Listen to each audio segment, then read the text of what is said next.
زکوٰۃ کا سب سے پہلا فائدہ یہ ہے کہ اگر ہم زکوٰۃ دیتے ہیں تو اللہ رب العالمین کا ہم شکریہ ادا کرتے ہیں کہ رب کریم نے ہمیں جو نعمت دی ہم اس کا زکوٰۃ دے کے ہم رب کریم کا شکریہ ادا کریں۔ اسی طریقے سے اگر ہم زکوٰۃ دیتے ہیں تو ہمارے معاشرے کے اندر فتنہ فساد نہیں ہوگا، ہمارے معاشرے کے اندر چوری نہیں ہوگی، کیونکہ جو لوگ غریب لوگ ہیں اگر ان کے پاس پیسے نہیں ہوں گے تو حالات بگڑیں گے، فسادات پھیلیں گے۔ تو زکوٰۃ کا یہ سسٹم ایک اچھا سسٹم ہے کہ ہم میں سے جو لوگ مالدار لوگ ہیں اپنے مالوں میں سے زکوٰۃ نکال کر کے غریبوں کو تقسیم کریں، غریبوں کا بھی خیال کریں جس سے کہ فساد نہ پھیلے۔ اسی طریقے سے اگر ہم زکوٰۃ دیتے ہیں تو قیامت کے دن رب کریم ہم کو اس کا بدلہ دے گا، جیسا کہ رب کریم نے خود قرآن مجید کے اندر فرمایا،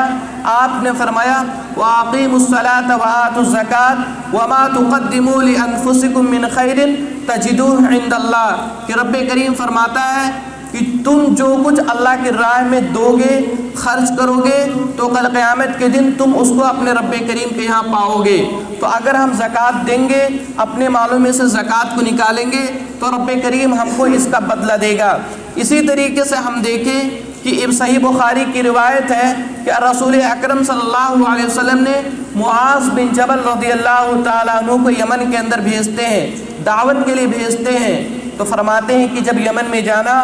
تو سب سے پہلے اس بات کی تعلیم دینا، اس بات کی دعوت دینا، توحید کی دعوت دینا۔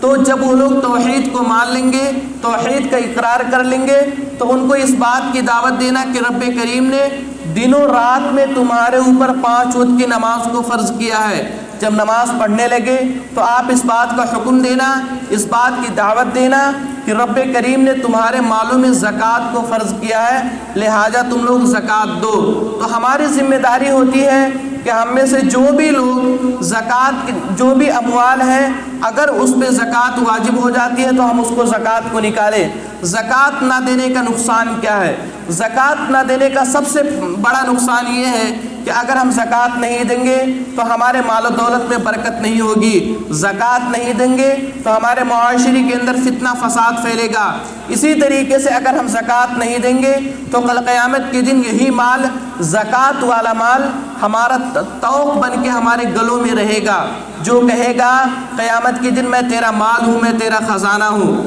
تو اخیر میں اللہ رب العالمین سے دعا ہے کہ رب کریم ہم نے جو باتیں سنی ہے تو ہمیں اس پر عمل کرنے کی توفیق عطا فرما۔ رب کریم تو ہمیں زکوٰۃ دینے کی توفیق عطا فرما۔ رب کریم جب تک ہم جیے، جب تک اسلام پر جیے، اور جب ہمارا خاتمہ ہو تو ایمان پر ہو، آمین۔